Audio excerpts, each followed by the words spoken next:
Karena kalau kita bicara Papua, tanah Papua itu provinsi Papua atau provinsi Papua Pegunungan, indeks pembangunan manusianya ya paling rendah literasi.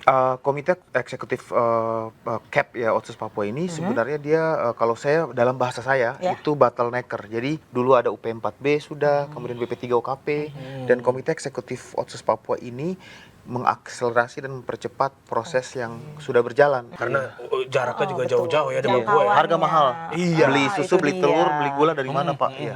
Jadi kita membagi kekuatan kita. Komite itu terdiri dari orang-orang yang sudah punya experience dalam berbagai bidang yang berbeda. Nah, Kak Billy ini adalah seorang pemuda asal Seru ya. Betul. Betul, yang baru saja diberikan kepercayaan oleh Presiden Prabowo Subianto untuk duduk di Komite Eksekutif Percepatan Pembangunan Otonomi Khusus Papua. Siap. Gimana tuh?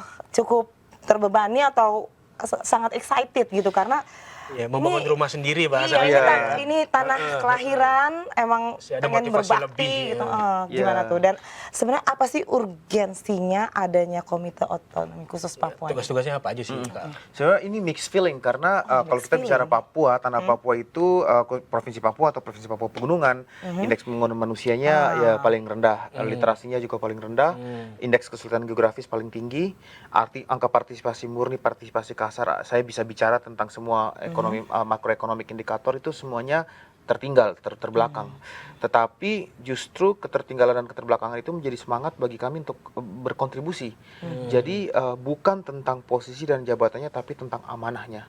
Amanahnya ini harus dilakukan dengan sangat baik, dengan bertanggung jawab seperti itu. Jadi campur-campur perasaannya begitu. Tugas-tugas Komite Otsus ini kayak gimana, Pak Billy?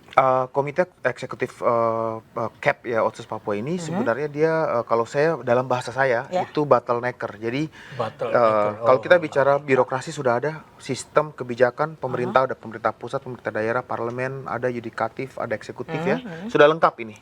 Sudah lengkap, tetapi saya suka melakukan pengandaian hardware dan software.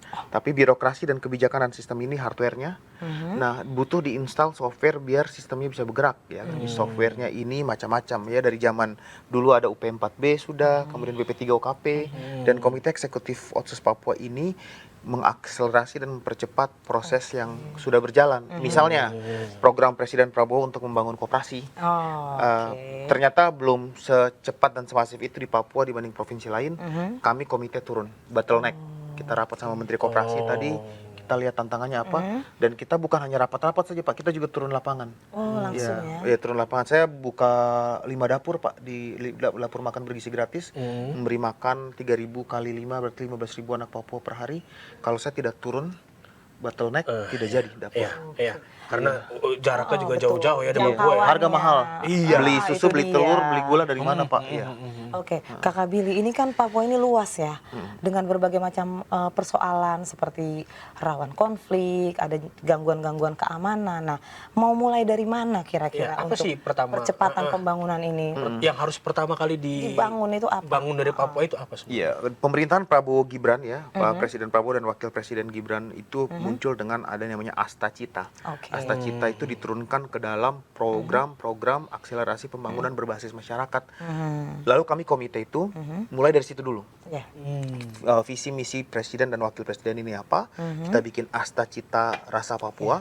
Kenapa Rasa Papua? Karena contoh MBG, rasa Papuanya apa? Kalau di tempat lain makan beras, kita bikin menunya lokal.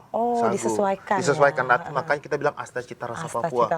Iya, koperasi di tempat lain mungkin fokus kepada teknologi, inovasi. Di Papua tadi kita bicara tentang bagaimana seni Indonesia Timur itu bisa naik lewat koperasi. Lagi naik daun ya. Iya kan? Ya kalau Juan Resa Tabola Bale bisa jumlah penonton total Juan Resa dengan Tabola Balenya itu bukan dari Papua, mereka dari Maluku Utara tapi sebelahan kan ya.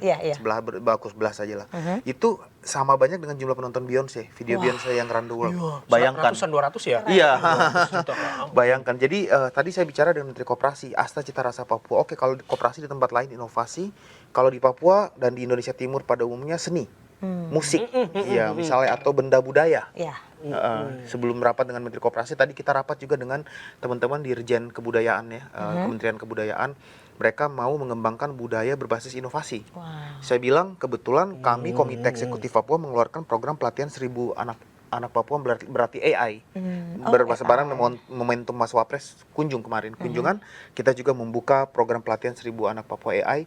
Jangan bicara AI yang mengawang-awang ya di mana-mana. AI-nya adalah promosikan destinasi wisata Papua. Bukan hanya Raja Ampat. Betul, ada Wamena, ada Jaya Wamena, Banyak potensi lain bikin yang dalam belum artificial intelligence. terekspos ya. Betul, bikin dalam artificial intelligence, promosikan secara digital agar orang datang ke sana.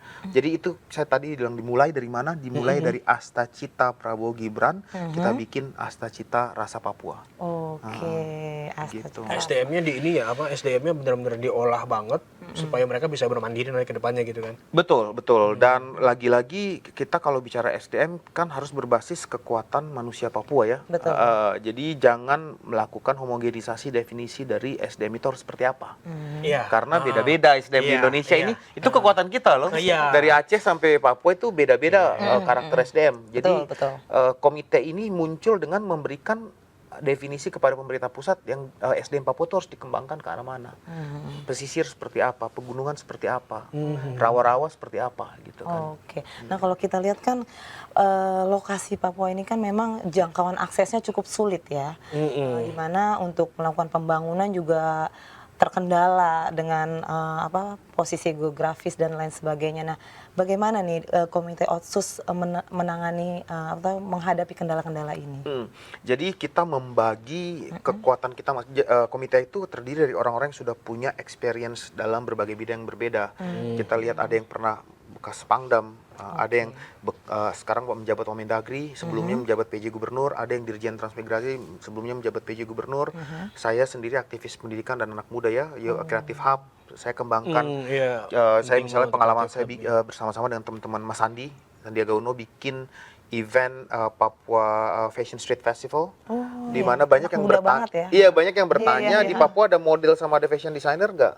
Kita cuman berapa minggu itu Mbak muncul model-model sekelas Naomi Campbell, yang tanpa dilatih sudah ada beat sendiri di kupingnya untuk jalan. Sampai pelatih Fashion Week dari Fashion Show dari Jakarta tuh sampai terheran-heran. Itu experience saya. Kita bergabung dalam komite, punya latar belakang berbeda, expertise yang berbeda, kita bagi tugas. Siapa fokus di mana?